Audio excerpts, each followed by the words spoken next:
उत्तर प्रदेश के मुजफ्फरनगर में आज मीरापुर उपचुनाव को लेकर सियासी दिग्गजों का जमावड़ा लगा रहा, जहां एक और बीजेपी रालोद गठबंधन प्रत्याशी मिथिलेश पाल के समर्थन में रालोद सुप्रीमो जयंत चौधरी ने मीरापुर विधानसभा क्षेत्र के दर्जनों गांव में रोड शो किया, तो वहीं एआईएमआईएम पार्टी के प्रत्याशी अरशद राणा के समर्थन में एआईएमआईएम प्रमुख असदुद्दीन ओवैसी ककरौली गांव में एक जनसभा को संबोधित करने पहुंचे। इस दौरान एआईएमआईएम प्रमुख असदुद्दीन ओवैसी मंच से जमकर गरजे। उन्होंने सपा मुखिया अखिलेश यादव पर जमकर निशाना साधा, तो वहीं कटेंगे तो बटेंगे वाले बयान को लेकर भी योगी मोदी पर हल्ला बोला। मीरापुर विधानसभा उपचुनाव में प्रचार प्रसार के आखिरी दिन एआईएमआईएम प्रमुख असदुद्दीन ओवैसी आज सोमवार दोपहर मीरापुर के ककरौली पहुंचे, जहां उन्होंने मंच से बोलते हुए कहा कि क्या मुख्यमंत्री झांसी में बच्चों की जान बचाने वाले याकूब के सामने बटोगे तो कटोगे कह सकेंगे। भाजपा जहर फैलाने का काम कर रही है, महंगाई आसमान को छू रही है और मुख्यमंत्री बटोगे तो कटोगे की बात कर रहे हैं। बीजेपी और सपा एक सिक्के के दो पहलू हैं। ओवैसी बोले, वक्फ का बिल काले कानून जैसा है, वक्फ की संपत्ति चली गई तो कुछ नहीं बचेगा, कानून पास हुआ तो संपत्तियों पर डीएम का कब्जा हो जाएगा। उपचुनाव में सपा हार मान चुकी है, अब जयंत को हराना है। ओवैसी ने मुजफ्फरनगर दंगे पर बोलते हुए कहा कि जब मुजफ्फरनगर में दंगा हुआ तो प्रदेश के मुख्यमंत्री अखिलेश यादव थे। दंगा पीड़ित रगत शिविर में रह रहे थे और सेफई में उत्सव मनाया जा रहा था और मुंबई से फिल्म एक्टर बुलाए गए थे। समाजवादी चुनाव हार चुकी है। 70 साल से वो फलस्तीनी गाजा में मरे जा रहे हैं। 40,000 अभी तक मर गए, 12 लाख बेघर हो गए, मगर उनके हौसलों को देखो, वो डर नहीं रहे बल्कि मुकाबला कर रहे हैं, क्योंकि इजराइल एक जालिम मुल्क है और वो जालिम मुल्क गाजा में नक्सली कर रहा है। लोग कहते हैं कि हमारे लड़ने से भाजपा का फ़ायदा हो जाएगा। कोई बताए कि कहाँ से फ़ायदा हो जाएगा। उत्तर प्रदेश की एक और विधानसभा में चुनाव हो रहा है, करहल में हो रहा है। करहल में बीजेपी का उम्मीदवार कौन है? वह अखिलेश यादव का भाई धर्मेंद्र का बहनोई चुनाव लड़ रहा है। तुम अपने परिवार को नहीं रोक रहे हैं और यहाँ मीरापुर चुनाव में बोल रहे हो कि मजलिस चुनाव लड़ रही है। तुम्हारे परिवार के लोग हर पार्टी में बैठकर मलाई और गुलाब जामुन खाएंगे और हमको वोट ना दे कोई, ये कैसे होगा? आपके बाबा महाराष्ट्र में नारा लगा रहे हैं, बटोगे तो कटोगे, एक है तो सेफ नहीं, मैं के कहता हूं कि अनेक हैं तो अखंड है। अखिलेश यादव के पास आरक्षण तो है, लेकिन केवल अपने परिवार और खानदान का। मैं बन जाऊं, मेरी पत्नी बन जाए, मेरे चाचा बन जाए, भाई बन जाए, चाचा का बेटा बन जाए, वही आरक्षण है, आपके लिए नहीं। ये समाजवादी आपके लिए कोई काम करने वाली नहीं है। असदुद्दीन ओवैसी को सुनने वालों की भीड़ में मैदान खचाखच भरा हुआ था। अनुमान है कि लगभग 2 से 3 हजार समर्थक ओवैसी को सुनने पहुंचे थे। कैंपों में जिंदगी गुजार रहे थे और अखिलेश यादव सैफई में उत्सव मना रहे थे। मुंबई से एक्टरों को बुलाकर नाच गाना करवा रहे थे। यही अखिलेश यादव थे जिन्होंने बुलडोजर चलाया था उन रिलीफ कैंपों के ऊपर। तो मेरी आपसे गुजारिश है कि याद रखिए, यही समाजवादी पार्टी की हुकूमत थी, यही मुजफ्फरनगर का इलाका था जहां पर यह हुआ था। और जब मुजफ्फरनगर का कांड हुआ, कौन उन कैंपों में जाकर फिर उन गरीबों की मदद करने के लिए आया था? मैं 3 दिन इस कैंपों में रहा, जाकर देखता रहा। उस जमाने में मैं आया और हमारे एक दोस्त शाहनवाज साहब थे, मरहूम जफरयाब जिलानी साहब के साथी थे। मेरे अजीज दोस्तों और बुजुर्गों, ये बात आप अपने जहन नशीन कर लीजिए।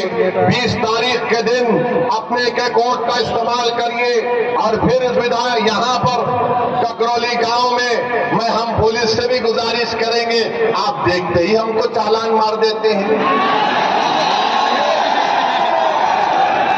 हमको मालूम आप बहुत हमसे मोहब्बत करते हैं, मगर इतनी ज्यादा भी मोहब्बत मत करिए जो हमारी जेब खत्म हो जाए। मेरे अजीज दोस्तों और बुजुर्गों, और फिर आ जाइए, आपके मुख्यमंत्री बाबा के ऊपर भी कुछ बोलना पड़ेगा। आजकल बाबा महाराष्ट्र में फिर रहे, सुनिए, महाराष्ट्र में फिर रहे और नहीं सुनो, और नारा लगाए हैं, बटेंगे तो कटेंगे, बटेंगे तो कटेंगे। करेंगे बोलते हैं। मैं उत्तर प्रदेश के मुख्यमंत्री से वो चैलेंज कर रहा हूं। झांसी में मेडिकल कॉलेज में 10 मासूम बच्चे जलकर मर गए। 10 मासूम बच्चे जलकर मर गए। और जब वो वार्ड में, न्यू नेटल केयर के वार्ड में एक शख्स था जिसके 2 जुड़वा बेटियां भी उस न्यू नेटल वार्ड में थे। जब वार्ड में आग लगी तो शख्स कूदकर 10 से ज्यादा मासूम छोटे बच्चों की जान बचाया। बाद में मालूम हुआ कि उसकी 2 बेटियां, जुड़वा बेटियां जलकर मर गई। और उस शख्स का नाम आपको मालूम क्या था? जिसने 10 से ज्यादा मासूम बच्चों की जान बचाई, जो 6-8 महीने के बच्चे बच्चियां थे। उस शख्स का नाम याकूब मंसूरी था। याकूब मंसूरी कूद गया आग में।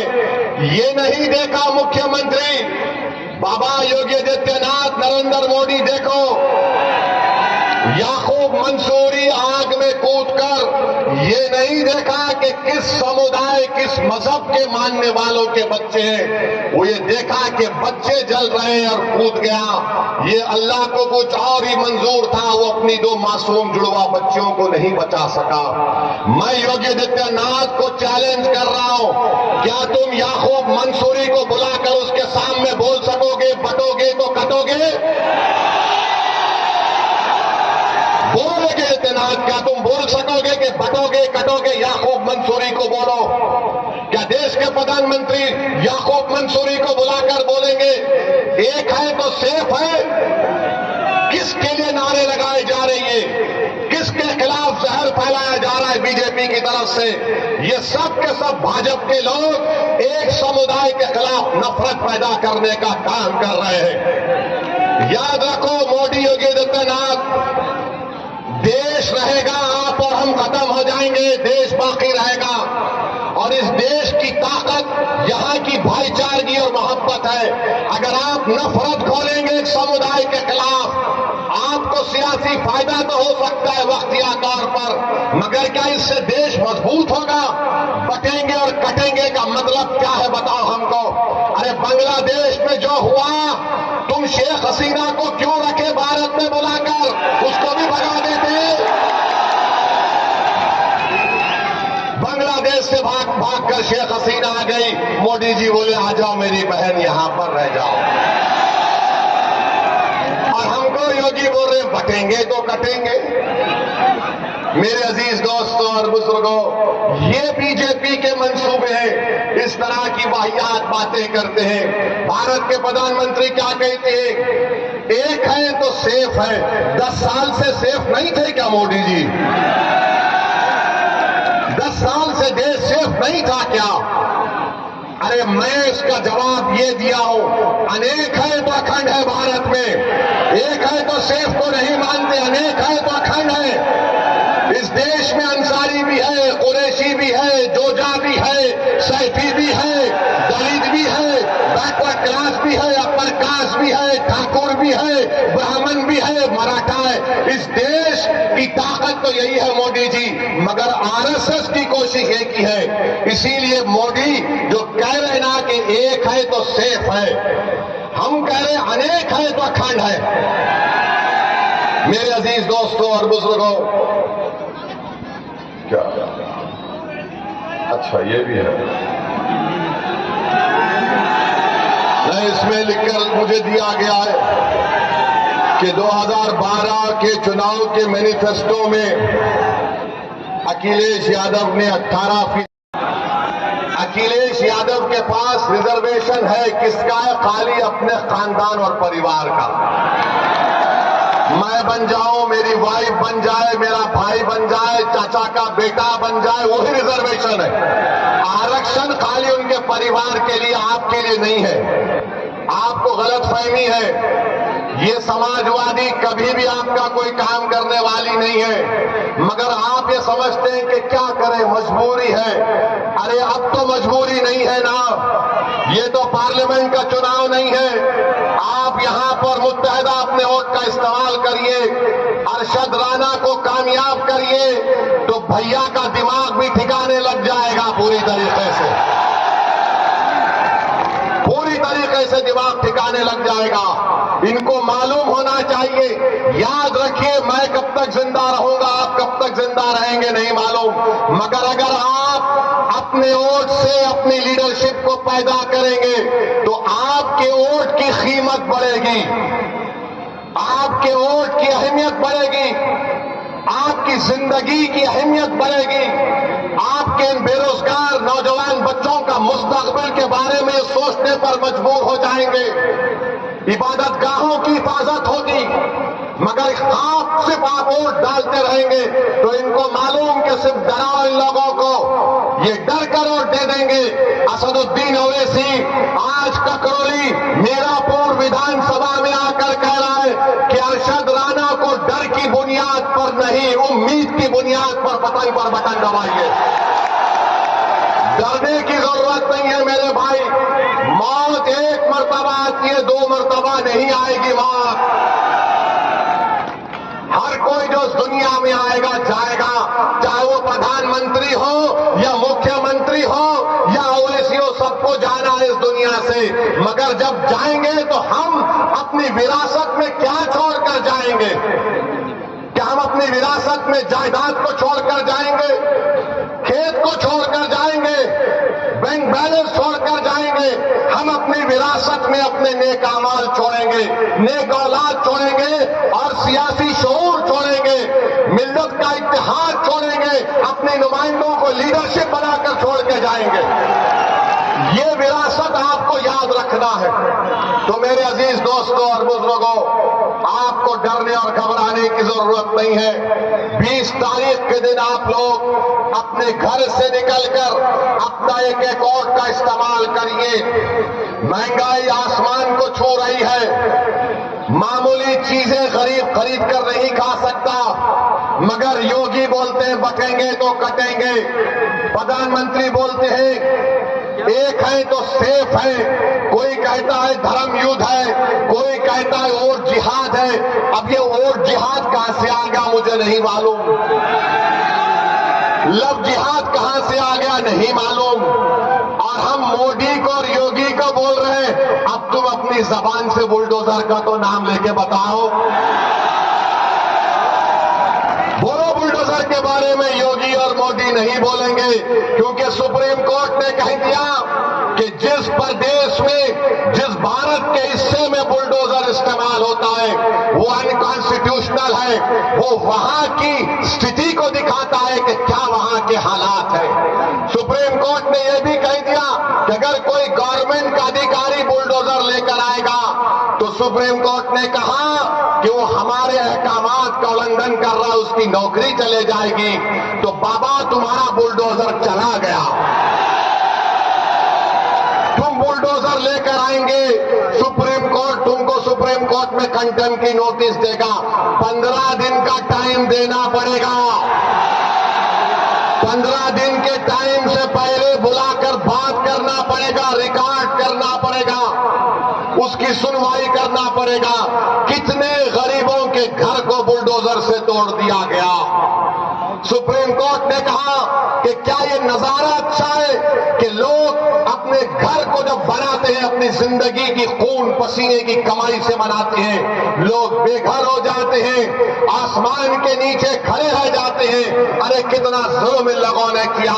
मुझे यकीन है कि अल्लाह उन बेजुबानों का आवाज, जो तकलीफ उन बेजुबानों ने उठाई, अल्लाह इंसाफ करेगा। जो बुलडोजर से हुकूमत कर रहे हैं, इंशाअल्लाह ताला तुम्हें शिकस्त भी होगी तो बुलडोजर की तरह तुमको शिकस्त होगी। आज इकतदार तुम्हारे पास है। अरे सत्ता किसी के पास रहने वाली नहीं है बीजेपी वालों। इंदिरा गांधी भी यही समझती थी कि मैं हूं, मगर इंदिरा गांधी चले गई, दूसरे आते हैं। आज योगी और मोदी यही समझते हैं कि हम हैं तो भारत है। नहीं, भारत इनसे बड़ा है, देश उनसे बड़ा है, संविधान उनसे बड़ा है और इस देश की जनता इन तमाम नेताओं से बड़ी है। मेरे अजीज दोस्तों और बुजुर्गों, मैं आपसे फिर से अपील कर रहा हूं कि आप मजलिस इत्तेहादुल मुस्लिमीन का साथ दीजिए। आप जानते हैं कि बुढ़ाना में नबी करीम सल्लल्लाहु अलैहि वसल्लम के शान में किसी ने अनाप शनाप पकने की कोशिश की तो क्या कोई लाल टोपी पहनने वाला गया था? कोई लाल टोपी पहनने वाला गया था? यही हरा कपड़ा डालकर जाने वाले मजलिस इत्तेहादुल मुस्लिमीन के लोग थे।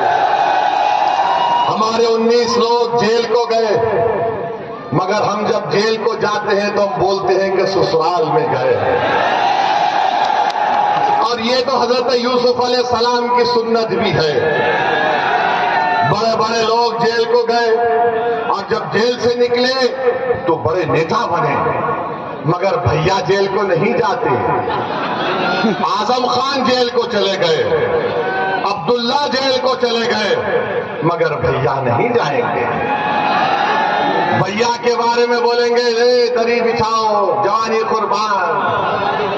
अब मालूम हुआ कि आज रोड शो करने आ रहे हैं। अखिलेश, आपने गलत टाइम लिया यहां पर आने का है? अच्छा, मालूम हुआ कि भैया ने कहा कि अब शेर के धार के सामने कुछ नहीं कर पाएंगे तो कैंसल कर दिए वो। तो इसका मतलब समाजवादी चुनाव हार